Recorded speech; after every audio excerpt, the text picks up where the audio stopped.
Pokračujeme s Petrom Sabelom. Peter, vytiahni si šabličku, aby ťa bolo počuť. No a poďme na to. Povedali sme si toho veľa, ale keďže ty nám stále sleduješ tú vojnu, tak na sekundu. Ja by som mala dve veci na začiatku pre teba. Prvá je, že pozerala som, nezvyknem toto hovoriť, že Korčoka, ale, a ty ho voláš Tchorčok, takže pozerala som Tchorčoka, aj keď teda ma to len pobavilo, nezvyknem urážať politikov. Tak skús niečo takéto nám vlastne sprostredkovať, lebo ja to, čo som počula, tak to mi nešlo nejako ani do uši, ani do hlavy. Tak dobrý večer.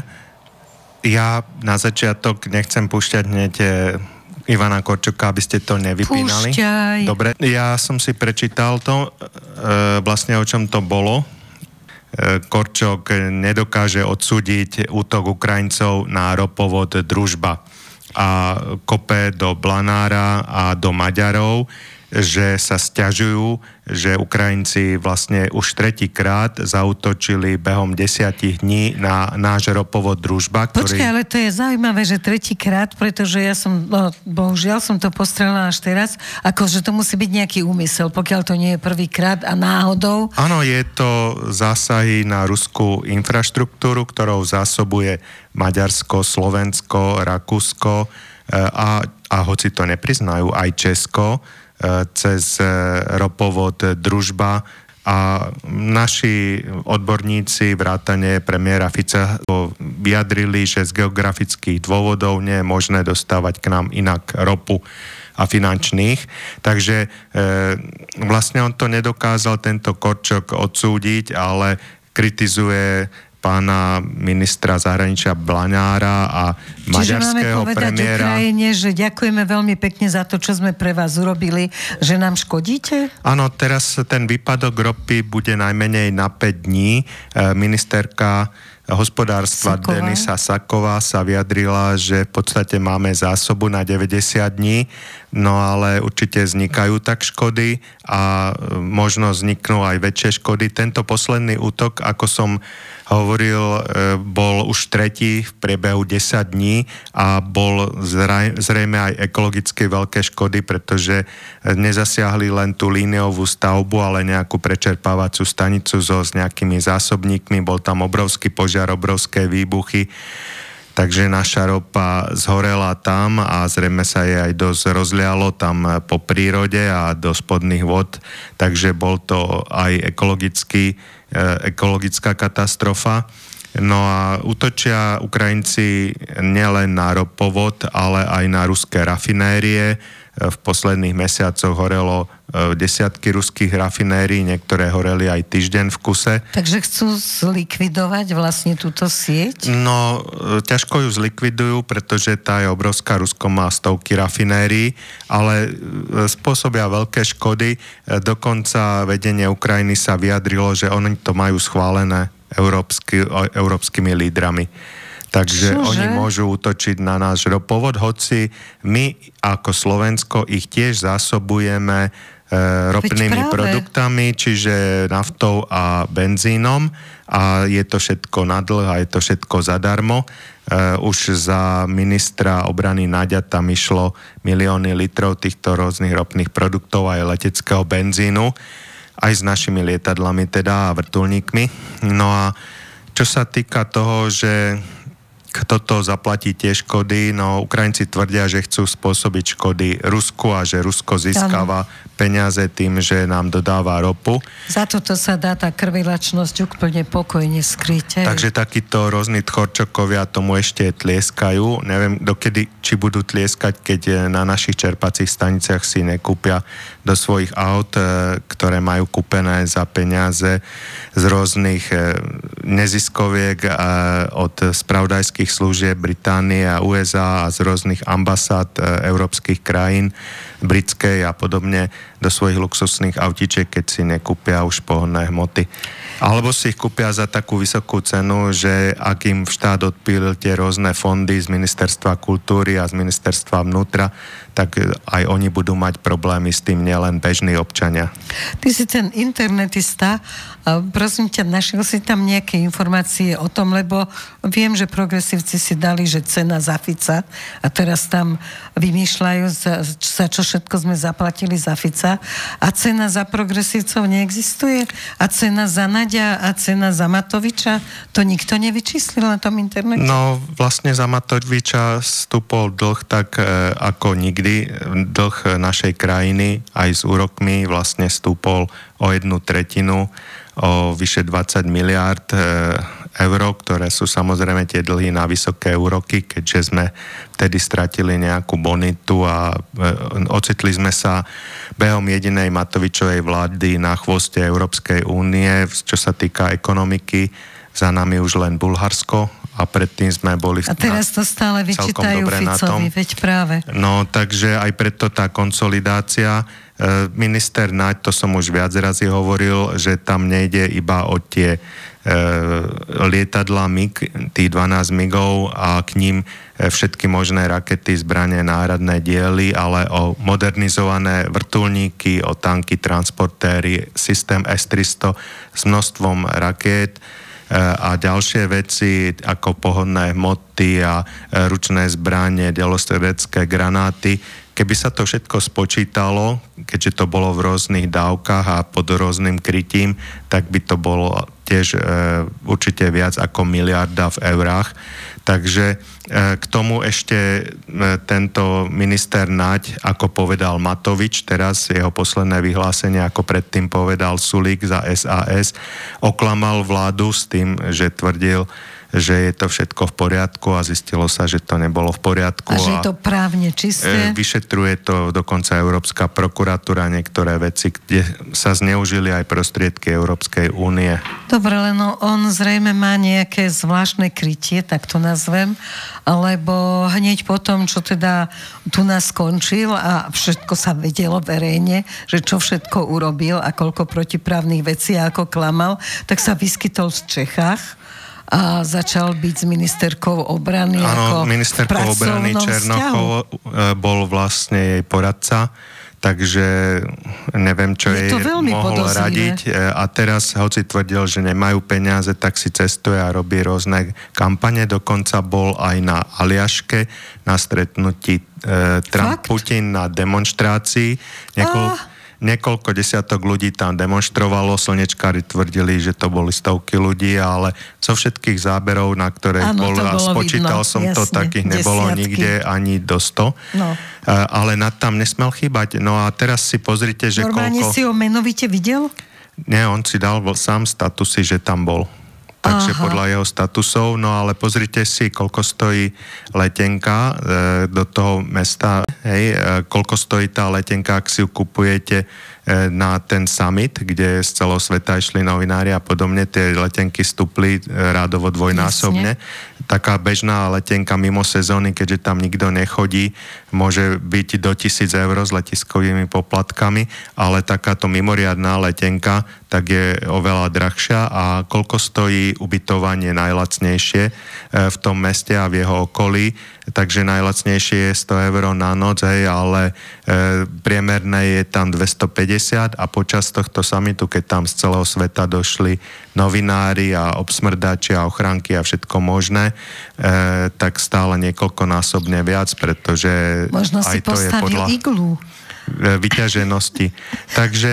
Dobre, myslíš si, že sa nám dlho bude smiať do tváre? Že proste právny stav tu o ktorom teda kričia progresívci, tak ja v rámci tohoto nepovažujem za právny štát, kým naozaj takíto ľudia, ako je on, budú sa nám smiať do tváre a míňať si peniaze, ktoré nemali šancu zarobiť normálne. Oni tie peniaze zarobili, ako som už hovoril, na odmenách od ukrajinskej tajnej služby, od Bidenovej tajnej služby a podobne, od rôznych sorošovských nadácií a podobne. Takže teraz na svojom statuse Jaroslav Naď tvrdí, že oni majú 5,2% v prieskumoch. Sú to veľmi zvláštne prieskumy, keďže volebný výsledok mali oveľa nižší, ale zrejme ešte sú ľudia, ktorí sa z nich vytešujú, pretože sú nakazení psychickou chorobou, rusofóbiou, tak jak niekto sa chorobne bojí napríklad kačíc, až tak, že je schopný z nejakých zoofóbov a podobne, niekto, keď zbadá maličkého pavučika 10 metrov od seba, tak je schopný vyskočiť z 10. poschodia, takisto existuje aj rusofóbia, je to ťažká psychická choroba, ktorou vlastne podarilo sa nakaziť týchto rôznych progresívcov. Čechov najmä a potom progresívcov na Slovensku. Vlastne duševné choroby sú nakazlivé a šíria sa aj touto propagandou a médiami. Vidíme, že určité veci sa nemôžu púšťať malým deťom, pretože ich to môže zmeniť a nakaziť, ale niektorí ľudia sú ešte aj v dospelosti ako malé deti, že ich psychika sa dá nakaziť chorobným strachom. Najmä keď každý deň to vysielaš. Chorobnou nenávisťou. Keby to bolo iba občas, ale keď im každý deň vysielaš, že tu je nepriateľ a tohoto nepriateľa musíš neznášať až natoľko, že si ochotný po ňom aj strieľať. Takže toto by ale mali aj, ja si myslím, že psychiatri, psychológovia, proste ľudia, ktorí sú na toto odborníci, by mali varovať v takýchto médiách, treba ako je naše. Tí psychiatri by potom skončili. Ich skôr zamestnávajú títo ľudia, ktorí, aby im radili, ako tých ľudí nakaziť týmito psychickými chorobami, tými rôznymi fóbiami, ako na nich pôsobiť reklamou, ako na nich pôsobiť médiami, ako propagandou. Ich sfanatizovať. Ako viesť to stádo k tej priepasti, ako ich teda preriadiť, udržiavať ich nízke stavy, ako ich krmiť hociakými nezmyslami a nielen tými fyzickými, ale aj psychickými, aby ich otrávili. No a hlavne strach, akože mnohí mi povedia, dnes som stretla, samozrejme nebudem menovať, kamaráta kameramana z Markízy ešte na začiatok, keď som zakladala, tak už vtedy tam bol, sme veľmi dobre vychádzali a povedal, že že ako sa ti tam žije v tom progresívnom prostredí. A on hovorí, že tak vieš, ja som vždy mlčal. On bol fakt taký typ, že vždy mlčal. A on hovorí, že aj keby som niečo teraz chcel povedať, no tak ma prepustia. Tak akože mlčím ďalej, lebo chcem mať prácu, mám deti a potrebujem ich vychovať do dospelosti. Takže ten strach šíria takýmto spôsobom, že prídeš o prácu. Ja len poviem príklad Henryho Tota, ktorého sa chystám zavolať ako hostia. Je to fantastický gitarista, múdry človek. No a hral s Čekovským a jednoducho, keď povedal svoj názor, že teda je na tejto strane brehu, na ktorej sme my, že teda nemôžeme byť rusofóbovia, musíme byť nejak v nadlade, však sme normálni ľudia, každý má právo žiť. No tak ho vyhodili z kapely a však potom to on porozpráva sám. Ako nebol problém, lebo oni chcú hrať. A to vidíš u hercov, doma ti povedia, že ale jasne, že som na tvojej strane, ale myslíš si, že to môžem povedať? Však to je šialené, keby som to povedal, tak nezarobím ani jeden halier do konca života. No a nie sme takí odvážni. Málo kto je taký odvážny, že povie, fajn, tak ja mám svoj názor, tak dnes som bol redaktor, zajtra budem farmár, odchádzam na dedinu a budem sa živiť tak, aby mi nikto nemohol rozkazovať, čo si mám myslieť. Ak by to bolo možné, lebo aj ako farmár potrebujete obrovské investície a musíte to vedieť, musíte mať aj ľudí, aj a musíš robiť, ich získať, samozrejme. Aj zaplatiť, aj musíte mať vedomosti a podobne. Tak som to nedomyslela. Nie je to možné preskočiť z toho, ale povedzme si aj niečo zábavné na rozveselenie, kým budeme hovoriť o nejakých veciach, že veľmi ma pobavil a inšpiroval výrok J.D. Vansa, čo je viac menej viceprezident USA. A možno budúci prezident. O Veľkej Británii, o ktorej sme tu hovorili s pánom Čarnogurským, že Spojené kráľovstvo sa mení v islamský štát s jadrovými zbraňami. Veľmi skoro by pre nás v Amerike mohli predstavovať vážnu hrozbu. No ale toto není až také vtipné, lebo ono je to pravda. Je to pravda, a vlastne kto bol v Británii, tak vie, ako to tam vyzerá. Takže... A kto čítal knihy o MI6, tak ten tiež vie, ako to tam vyzerá, čo všetko na svete ovplyvnili a akým hrozným spôsobom. Keď mi nejaký kamarát hovoril, že ide do Veľkej Británie, že však poď aj ty, ja som hovoril, že ja do týchto islamských krajín nechodím, že moslimských. A už sa to naplnilo.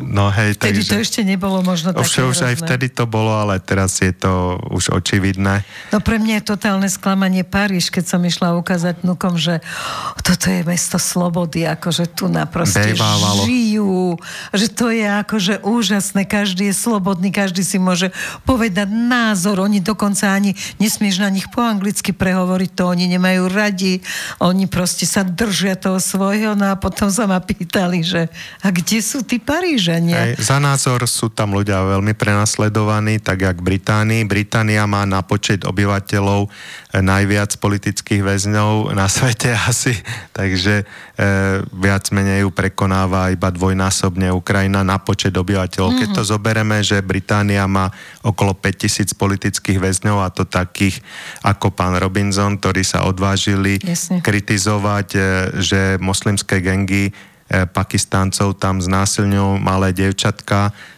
vlastne už 10 rokov a polícia má zákaz sa tomu venovať. Teraz museli nakoniec nejakých tých 20 Pakistáncov aj zavrieť na nejaké malé tresty. Ale on bol viackrát vo väzení a priamo ho dali medzi tých moslimov do väzenia, aby si to užil. Aha. Takže Británia má teda strašne veľa politických väzňov, čo sa nesmie u nás hovoriť, a Ukrajina má napríklad... ktorí nemali správny názor. Ukrajina má napríklad, hoci má dvakrát menej obyvateľov, jak Británia, až 7000 politických väzňov a mnohí z nich zomrú alebo zomreli. Teraz som videl príbehy vo väzení za to, že medzi priateľmi trebárs hovorili o tom, že Ukrajina by sa mala vzdať nejaký územia, aby bol mier, takže matka takéhoto väzňa plakala, lebo vo väzení dostal zápal plúc a strašne ho tam mlátili a zomrel. Tak sú tam rôzne takéto drastické prípady. Samozrejme aj tá násilná... Čo sa v mainstreame našom nedozvieme. Násilná mobilizácia stále pokračuje, aj dnes som videl nové videá, trebárs aj z Odesy. No a čo sa týka tých strát, napríklad britský novinár Warren Thornton odhalil ukrajinské straty. On ich odhalil na 1,8 milióna mŕtvych vojakov. Odhadol, hej? On to prepočítaval podľa rôznych hlásení. Pomer k Rusom je 16:1, takže hovorí, že Rusko stratilo viac ako 100 000 mužov od začiatku špeciálnej vojenskej operácie. Ukrajinci podľa neho stratili 1,1 milióna padlých vojakov. Vlastne to je priemer nejakých 1600 denne, čo by aj tak sedelo tým rôznym hláseniam, ale teraz nová informácia v posledných dňoch, možno ste ju zachytili, straty Ukrowehrmachtu môžu byť za celú špeciálnu vojenskú operáciu 1 721 000 ľudí zabitých a nezvestných, a odhalili to ruskí hackeri, ktorí zverejnili údaje, videl som tie tabulky rozsiahle, ktorí predstavili ako nabúranú databázu generálneho štábu ukrajinskej armády. V kartotéke sú úplné informácie o stratách ukrajinskej armády od začiatku špeciálnej vojenskej operácie, čiže je to tých 1 721 000 ľudí, je to podľa jednotlivých úsekov frontu, podľa jednotlivých mesiacov a rokov. Čiže tak, ako to povedal ten novinár. Hej, takže zhruba to sedí na toho novinára, pretože tam ešte ten posledný mesiac nebol. Tento rok je zvýšená dynamika strát, kým v roku 22 to bolo 118,5 tisíca, v roku 23 už 405,4, rok 24 595 000, rok 2025, hoci ešte neskončil, 621 000. Čiže v každom súbore sú meno a priezvisko, fotografia, okolnosti smrti alebo nezvestnosti, miesto, kontakty príbuzných, takže si to tam môžu tí ukrajinskí vlastne rodinní príslušníci vyhľadať tú svoju vlastne toho svojho syna, jeho meno, údaje, osobné, fotografiu, kde a ako zomrel, keďže im to ukrajinská armáda neoznamuje, aby nemuseli vyplácať náhrady a vlastne vdovské, sirotské a podobne. Tak si Karmi hovoril, že aspoň spravodlivé na tom je to, že keď ti v rodine zomrel už jeden Ukrajinec, teda mi to hovoril, takže nemusíš ísť. Akože keď sa snažíš odísť z krajiny, tak ťa až tak neprenasledujú. No, o tom som ešte nepočul. Bolo by to také ľudskejšie. Hovoril, áno, že je to také ľudské, že proste keď zomrie otec, tak syn už nemusí ísť a keď zomrie otec a syn, tak ďalší syn už nemusí ísť. K tej jednej zaujímavej strate, čo sa tam dá nájsť, vás zaujme, pretože tí starší vedia, kto to bol Čikatilo. Ježiš, to bol vrah.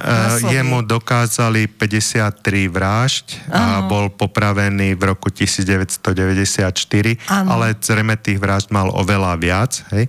To bol taký masový vrah vlastne z Ukrajiny a syn tohto najstrašnejšieho maniaka, toho bývalého Sovietskeho zväzu, zomrel na Ukrajine v boji za ozbrojené sily Ukrajiny.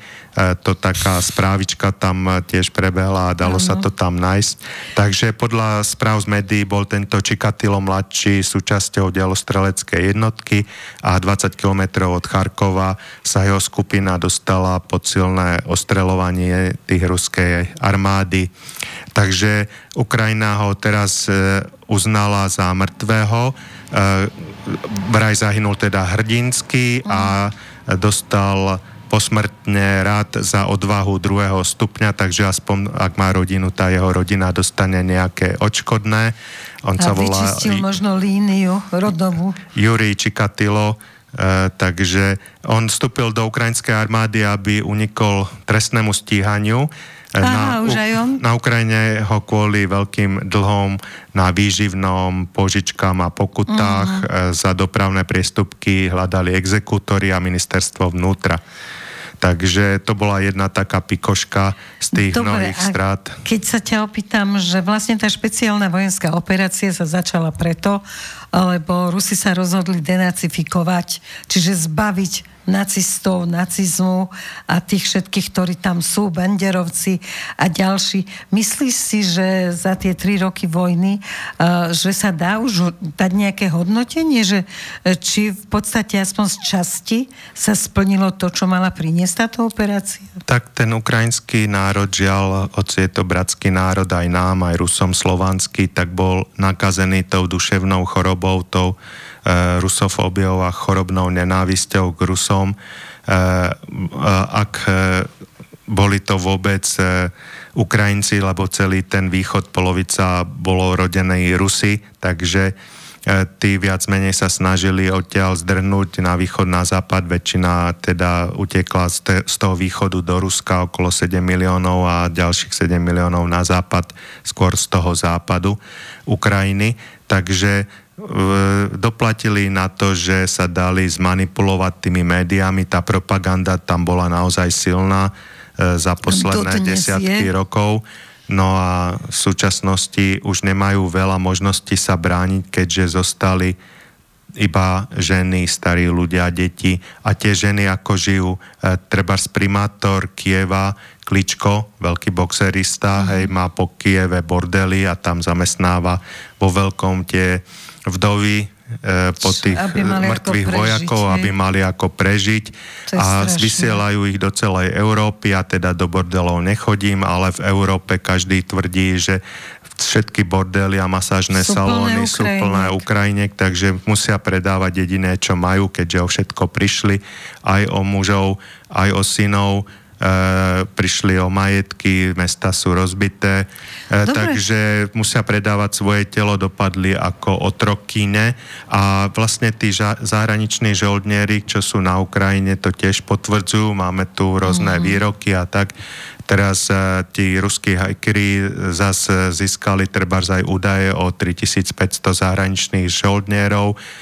Keď tam vyhľadáte zo Slovenska, ktorí sú, tak ich bolo 52, čo bojujú na strane Ukrajiny. Niektorí majú teda aj povolenie od tej bývalej ex-prezidentky Čaputovej. Niektorí tam išli iba tak. 8 z nich už odišlo teda k Banderovi, tam padli. No sú tam rozdelení podľa krajín, je tam aj kopu Britov, je tam kopu ľudí z USA. To sú žoldnieri, ale aj oficiálne sú tam vysielaní rôzni inštruktori z krajín NATO a podobne. Aj tí tam majú veľké straty. Ukrajina nevedia ako žoldnierov, ale ako poradcov rôznych a podobne.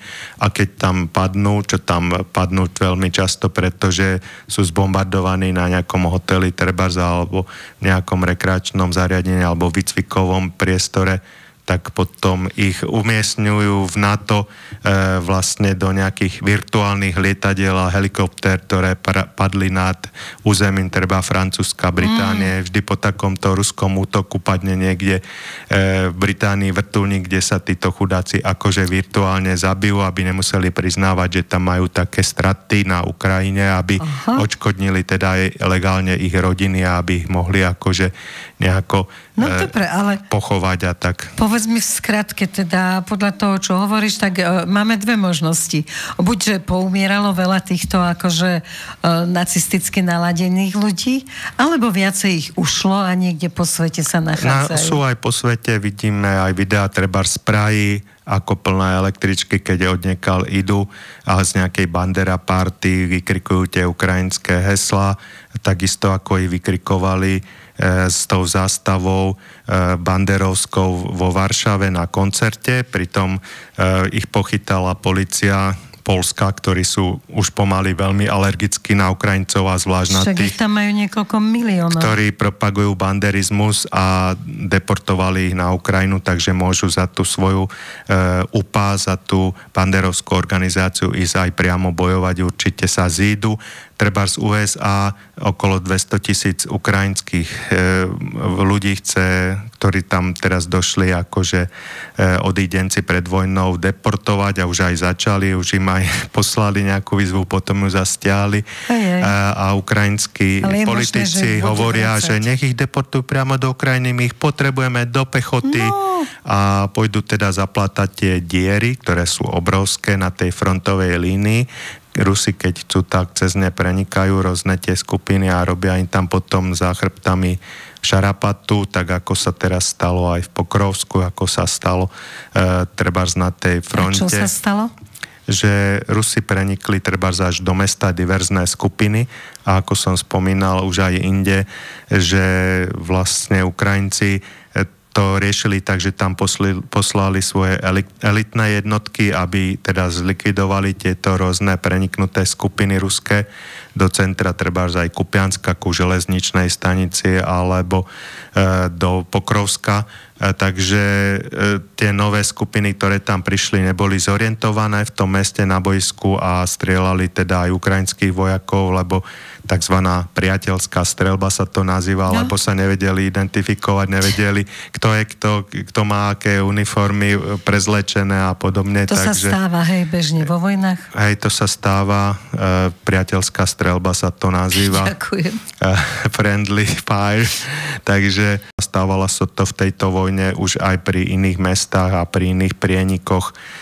Takisto sa tam stáva, čo je aj na videách, že trebárs tí ukrajinskí prieskumníci, výsadkári, morská pechota preniknú hlboko do tylu nepriateľa a potom od chrbta vlastne likvidujú v tých ukrytoch a tých zákopoch, jamách rôznych tých ukrajinských vojakov, čo majú nafilmované, pretože majú kamery na telách, alebo ich vyzývajú, aby sa vzdali, ale v tom teréne je to často problematické, pretože máte sami od chrbta vlastne možno, že vás napadnú a viesť ešte zajacov niekam, tak je veľmi ťažké, takže väčšinou sa to rieši na obidvoch stranách. Likvidáciou, aj keď sa vzdávajú a stačí teraz najmenšie nejaký pohyb a sú zlikvidované, ako sme na videách mohli vidno celé skupiny, pretože hrozí, že sa na nich teda všetci vrhnú, keď sa aj z 10 jeden iba nechce vzdať, tak musia ich všetky zlikvidovať. No dobré, a z tohto vyplýva, že žiaden súd to nebude vedieť tieto zločiny spravodlivo rozsúdiť, takže zase sa to zatutla pod koberec. Chvála Bohu, že sa skončila vojna. Ani nie je zločin, do toho. Že sa niekto vzdáva a zlikvidujú ho alebo zabijú. Medzinárodného práva. Pretože prieskumné jednotky nemajú možnosť brať zajacov, akoby cez nepriateľské územie odvedli prieskumné jednotky zajacov alebo diverzné, takže deje sa to bežne vo vojnách na obidvoch stranách, nielen tejto. Jasne. Na obidvoch stranách konfliktu. Aj sám, keď som akože mal nejaký prieskumnícky kurz a podobne, tak sme sa tam učili, kedy sa dajú brať zajaci, kedy nie. Musia byť na to podmienky. Ideálne je, keď sú takí zajaci ukrajinskí, ktorých sú, trebárs Rusi vydali zoznam 10 000 ukrajinských zajacov, ktorých ukrajinská strana nechce naspäť, pretože sú pre ňu bezcenní, tak ho vydali aj s fotkami a tak, aby aspoň ich príbuzní vedeli, že sú teda v ruskom zajatí a Ukrajina ich nechce naspäť, lebo ich nemá vymeniť za akých ruských zajacov a zároveň ich nepotrebuje. Ukrajina žiada iba tých elitných, treba z práporu Azov, tých banderovcov, ktorých zase Rusi moc nechcú vydávať. Hoci boli už aj prípady, že vydali aj takých za nejakého významného ruského zajaca a podobne. Takže pre Ukrajinu sú bezcenní, pretože oni, keď ich dali na frontovú líniu, sami kontaktovali Rusov, že sa chcú vzdať a celé jednotky prešli do zajatia. Teraz tak prechádzajú trebárs aj tí žoldnieri, pretože Ukrajina im málo platí. Chcú viac peňazí z druhej strany získať. No, jednak meškajú platby, jednak keď padnú alebo sú zranení, Ukrajina sa o nich nestará a rodinám nedajú odškodné, takže vlastne radšej sa cez rôzne telegramové kanály na to určené ohlásia, že sa vzdajú a pridajú sa na druhú stranu, nech ich platia a Rusi ich potom nasadzujú za vyššie peniaze ako Ukrajina. Je to pohodlnejšie ich preplatiť, ako vlastne proti ním bojovať. A keď im ide iba o peniaze, že nie sú nejako ideologicky spracovaní ako echt banderovci, prišli tam trebárs z latinskoamerických krajín, z rôznych drogových kartelov, z Mexika, z Kolumbie alebo z bývalých krajín Sovietskeho zväzu alebo rôzni islamisti, čo bojujú celý život za peniaze, tak je pre nich jednoduchšie zobrať viac peňazí a byť v armáde, ktorá sa o nich postará a ich mŕtve tela trebárs pošle domov. A dá rodine ešte nejaké peniaze? A dá rodine odškodné, ako vlastne žiť bez peňazí a spoliehať sa na to, že im niečo dá Ukrajina, ktorá má obrovské dlhy a keď padnú tak, že to nie je zadokumentované alebo sú niekde zasypaní a sú nezvestní, tak Ukrajina im nič nedá. Ex-premiér Čarnogórsky povedal, že front vlastne momentálne sa zrýchľuje. Ja zasa, čo som hľadala po všelijakých zdrojoch, tak tam povedali, že sa spomaľuje, takže ty to máš merku, stále to sleduješ, tak ako to je? A či je dobre alebo zle? Ja sa ospravedlňujem, že som nereagoval na pána Čarnogórskeho, jednak si ho Nie, nebolo treba reagovať, jasne, to bola jeho minutáž. Jednak ja som si vyhľadával ešte, aby som mal čerstvé informácie, takže moc som nemohol počúvať, takže čo sa týka tej Donetskej republiky, tam zostávajú veľké mestá ešte Kramatorsk, Slaviansk a samozrejme Konstantinovka, ktorá je k ním brána a ktorá je už teraz z troch strán Rusmi obklúčená. Tá Konstantinovka je vynikajúco Ukrajinou opevnená a stále tam prisúvajú posily, takže keď padne Konstantinovka, to bude veľká rána o Ukrajinu. Ten Pokrovsk, viac menej je to už rozhodnuté, aj vedľa neho Mirnohrad, pretože tie ruské... To je ruské, hej?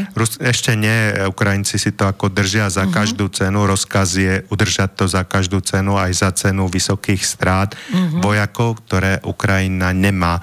Takže za cenu obrovských strát je to iba kvôli politickému výsledku vlastne, aby mali trebárs teraz nejaké argumenty aj na jednania, že to udržujú. No, čo sa týka naozaj Chersonskej a Záporovskej oblasti, tie hlavné mesta Záporožia a Cherson držia v rukách Ukrajinci a sú tam prírodné prekážky, takže rieka, bývalá priehrada a podobne, takže tam bude ruský postup ťažký. Ukrajinci sú tam dobre opevnení a postup je tam pomalý. A že Rusi vlastne nechcú mať veľké straty, sa hovorí. Samozrejme, teraz, jak som čítal tie straty 16:1 Rusov a Ukrajincov, je mi ľúto obidvoch strán, ale sú to straty 16:1 a na útočiacu stranu Rusov je to strašne málo kvôli tomu, že nepostupujú rýchlo. Keby im treba zastali, prikázali za každú cenu a máte termín a jak nie, tak generáli postrielaní a vojaci tiež, takže by postupovali rýchlo, ale boli by obrovské straty. Rusi mali v druhej svetovej vojne niekoľkonásobne vyššie straty a doteraz ešte počítajú, sú na čísle 27 miliónov, takže Nemci mali nízke straty. Teraz sa snažia postupovať ako Nemci s najnižšími stratami. To znamená, že nebežia do minových polí nad hlavou drony, ale radšej to vytrvalo bombardujú z diaľky, aby mali čo najnižšie straty. Radšej útočia raketami, útočia bombami navádzanými z lietadiel, FAB, takže najprv to dokonale vybombardujú, potom tam pošlú nejakých vojakov, ktorých môžu stratiť, nejaké malé tie trojky, jak to nazývajú, čiže traja vojaci a ak je tam ešte nejaký odpor, tak to ďalej dôkladne radšej bombardujú, aby znížili straty.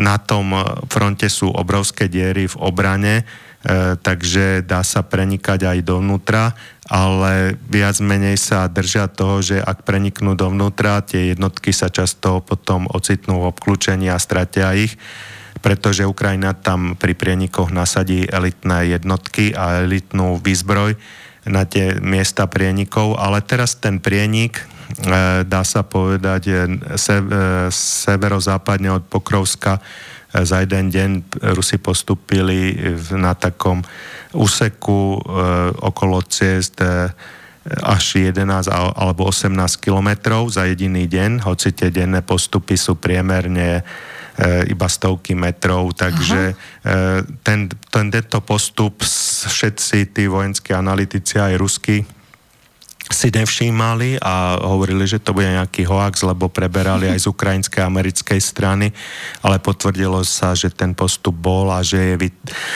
stále na ruskej strane, takže to územie a vlastne jediný z tých ruských analytikov Jurij Podoliak vlastne mal ten správny odhad, že je to ruské teda, že to získali Rusi aj tie nejaké dve dedinky tam, takže bol tam významný postup a Ukrajinci tam nasadzujú významné vlastne jednotky elitné, vysokomotivované, ten Azov a podobne, takže stále to Rusi držia, takže sa im tam darí v tom smere. Je to smer na tú Konstantinovku. Na tú teda, čo si povedal, že je veľmi cenná. Áno, že tam sa môžu riešiť veci. Je to cesta na Kramatorsk a Slaviansk, ktoré vlastne boli kedysi v rukách tejto domobrany Donbasu, ale Ukrajina ich za cenu strát na obidvoch stranách ešte pred špeciálnou vojenskou operáciou získala a veľmi dobre opevnila. No Rusi zľavili teraz zo svojich požiadaviek, ako uvádzajú rôzni politici, keď požadovali od Ukrajiny za mier aj celú Chersonskú a Záporovskú oblasť, ktoré nie sú teda celé v rukách. Zľavili, dokonca povedali, že stačí im celá tá Donetská oblasť, že za to dajú vlastne aj nejaké tie veci, čo získali v sumách okolo Charkova, Vovčansk a zo pár tých dedí v Dnipropetrovskej oblasti, čiže v tom Dnipre. Neviem, Ukrajinci tvrdia, aspoň Zelenský vo Washingtone podľa Lavrova povedal, že na všetko nie. aj Trumpovi. Áno, že na všetko podal nie, však ja som videla Lavrova, ako to hovorí. Že ukrajinská ústava mu neumožňuje obchodovať presne s územím, ale ukrajinská ústava hneď na začiatku mu hovorí aj práva menšín a zvlášť sa venuje ruskej menšine a ruskému jazyku a náboženským právam, ale tomu nevadí vôbec, že v tom porušuje. Absolútne porušuje. Sú tam vymenované v tých analýzach články a zákony ukrajinské, ktoré on podpísal s tým, že sa má prenasledovať ruština a pravoslávna cirkev. Sú tam prípady aj teraz, videl som video, že na futbale dostala futbalistka červenú kartu iba za to, že niečo zakričala po rusky a obecenstvo tomu dokonca ešte tlieskalo. Deti v školách sa udávajú navzájom, že cez prestávku niekto povedal po rusky a nie tým novým umelým jazykom, ktorým posledných 5 rokov vymysleli. Takže v práci môžete mať veľké problémy. Ukrajinská tajná služba vyzýva v reklamách pre deti, že udaj svoju sestru, ak počúva ruské pesničky a podobne, takže to sa tu robilo za slovenčinou, keď tu bola maďarizácia, ale to je už iné storočie. Takže dúfajme, že nedovolí svet v tomto storočí, aby sa to takto skončilo. Ako to ty vidíš? Ako to vnímaš vlastne, že Zelenský teraz bude na všetko hovoriť, že nie, toto mi nedovolí ústava. Je pre Medzinárodný súdny dvor nejaký, je toto vlastne argument, že pozrite sa, aj toto vám hovorí ústava, vy ste to nedodržali. Nie, to oni nechcú vidieť. To nechcú vidieť a nechcú to počuť. Ani Medzinárodný súdny dvor? Nie, lebo je v rukách vlastne, dá sa povedať, Európskej komisie. Jasne.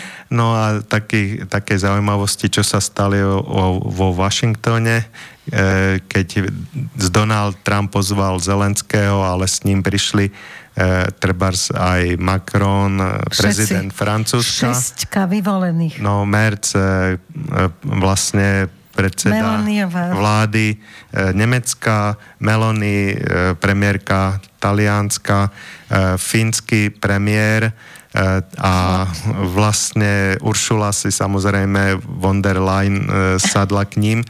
No ale ale nemala žiadne poverenie za Európsku úniu.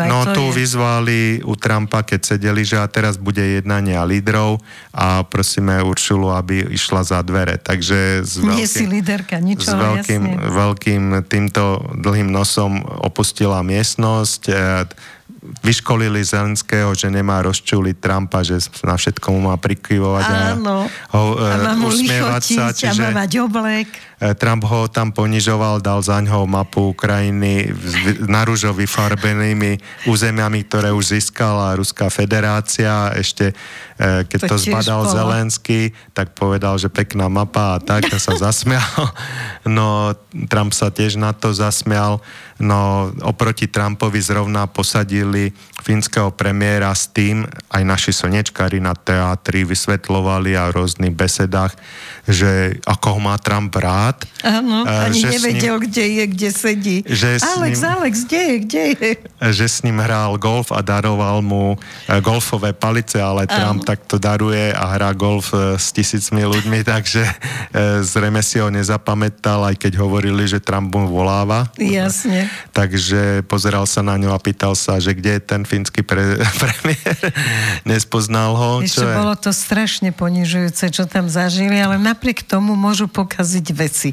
Čiže čo si myslíš o tom, čo hovoril pán Čarnogurský, že skutočne sa môže teraz dohodnúť Putin a čínsky prezident a Trump v trojici si tam môžu niečo povedať veľmi vážne, na základe čoho sa potom začnú diať veci. Takže čo si myslíš o tomto? Myslím si, že Európska únia je v tom už tak hlboko namočená, že z toho nevie vyliesť. Trump povedal, že im bude predávať zbrane, nech si ich darujú na Ukrajinu. Trebárs náš premiér Fico povedal, že je to pre ňoho nemysliteľné, aby sme za miliardy nakupovali americké zbrane na dlh de facto a pri našej ekonomickej situácii a potom ich zadarmo dávali na Ukrajinu. Napríklad minister financií USA vyhlásil, že my budeme predávať Európanom tieto zbrane pre Ukrajinu s 10% prírážkou, takže už to, že sú trojnásobne dvojnásobne drahšie ako ruské a ešte ich 10% prírážkou. No ešte Trump do toho povedal, že všetky peniaze prídu naspäť, čo sa za Bidena darovali do Ukrajiny, takže on všetky tie peniažky dostane naspäť. No, môže to byť, ak sa dohodnú teda s Ruskom a padne Ukrajina. K tomu je veľmi zaujímavý trebárs názor aj Donalda Trumpa, čo teraz vyšiel najavo, keď sa premiér Maďarska Orbán sťažoval na to, že Ukrajinci nám teda už tretíkrát za 10 dní prerušili ropovod Družba a jeho zariadenia, tak prezident Trump povedal Orbánovi, že správa o útoku Kyjeva na ropovod Družba ho neteší a že je kvôli tomu veľmi nahnevaný. To píšu aj maďarské médiá a dal to teda aj písomne, so svojím vlastným rukopisom to poslal a s tým, že tam odkázal, že Viktor, nerád o tom počujem, som veľmi nahnevaný, povedz Slovensku, že si môj veľký priateľ, takže možno chcel povedať Maďarsku a pomýlil si to, alebo niektorí... Slovensku, že aby vedeli, že majú Maďari aj Slováci, že majú jeho podporu. Sa to skôr javí, jak na tomto lístku je napísané, že si to pomýlil, ale médiá z úcty teda k Trumpovi to prekladajú, že odkáž aj Slovensku. No ale mne sa to zdá, že sa troška sekol, lebo Američania moc ten zemepis neovládajú a je to už starší človek. Na konci zistíme, že je pôvodom Rus.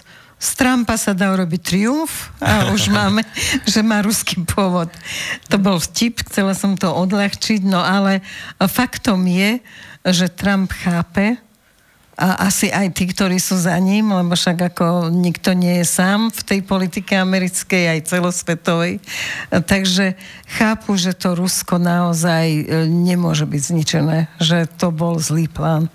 Hej, takže ešte tak na záver by som povedal takú kuriozitku, čo ma zaujala, tentokrát z Kórei, že Kim Jong-un objal vojakov, ktorí bojovali proti ukrajinským ozbrojeným silám v Kurskej oblasti, teda Kim Jong-un odovzdal ocenenia týmto bojovníkom Kórejskej ľudovej armády a vlastne tým, ktorí padli, tak prijal ich rodinných príslušníkov a tiež ako znak úcty a smútku sa sklonil hlavu pred matkami a manželkami padlých. Predtým ocenil veliteľov armády, ktorí sa zúčastnili oslobodenia Kurskej oblasti, čiže už druhýkrát ich vlastne bol objímať. A prvý raz veliteľov a teraz aj vojakov, čiže sa dosť naobjímal, keďže ich tam bolo okolo 11 000 a 1000 ich padlo, čiže mal veľa roboty. Takže... Ale žiadne objatne nevidie na zmar, vesmír si objatia. Pamätá. Hej, takže ešte zaujímavú vec povedal aj Lukašenko, čiže prezident Bieloruska, dával rozhovor a mimo iné prezradil, že Putinovi bolo ponúknuté, aby Orešnikom zaútočil na tú hlavnú ulicu a ten kryt Zelenského bankovú, kde sídli teda kancelária prezidenta Ukrajiny, ale on to kategoricky odmietol. Takže to je tiež taká zvláštnosť. Dobre, a teda o čom svedčí si každý domyslí, ale ja si chcem dať ešte poslednú otázku. Máme asi poslednú minútu, takže prosím ťa pekne, ako vidíš koniec Zelenského? Lebo ja už párkrát som mu tu predpovedala, že odíde a včera som sa stretla, teda odíde, alebo bude odídený samozrejme. A včera som sa stretla s názorom, že nemôže byť odídený, pretože si ho budú chrániť sami Rusi, aby mohol vypovedať o všetkých zverstvách, ktorých bol svedkom a príčinou. Hej, tak pre Rusov je vzácny aj tým, že tak úspešne denacifikuje Ukrajinu. Áno. Vlastne do toho mlynčeka ruského na mäso vrhá všetkých ukrajinských mužov, čo je veľmi dôležité pre potom ďalšiu okupáciu Ukrajiny. Ako Scott Reiter povedal, že nikto sa o Ukrajinu nepostará, iba Rusi potom, že vlastne Európska únia na to nebude mať peniaze ako porazený štát tejto vojne a Američania chcú iba ťažiť. Takže sú tam rôzne také nuancy, keďže vlastne myslím si, že Zelenský tam ešte nejaký čas počká alebo prečká kým bude mať tie miliardy, aj teraz boli rôzne dokumentárne filmy, ako sa mu podarilo 30 miliard uliať z tej zahraničnej pomoci s tými svojimi, alebo treba 5 miliard v euro vlastne v bitcoinoch, ak sa mu podarilo uliať, a vlastne on stále môže podplácať týchto rôzne Uršula Tchorčokov, takže tí ho budú brániť do posledného Ukrajinca a do posledných peňazí európskych daňových poplatníkov. Takže Zálužný je už vybratý, generál Zálužný, veľvyslanec z Veľkej Británie je vybratý, aby ho nahradil, ale či to bude nejaká veľká výhra pre Rusko, to nepredpokladám. Takže každá predpoveď môže byť pravdivá a nepravdivá. Uvidíme, ako to dopadne. Najmä v týchto pohnutých časoch. Takže my sa vám z relácie Hovorí bez strachu budeme ozývať pravidelne na budúci piatok zasa spolu. Ďakujeme vám za pozornosť a želáme ešte krásny víkend. Do počutia.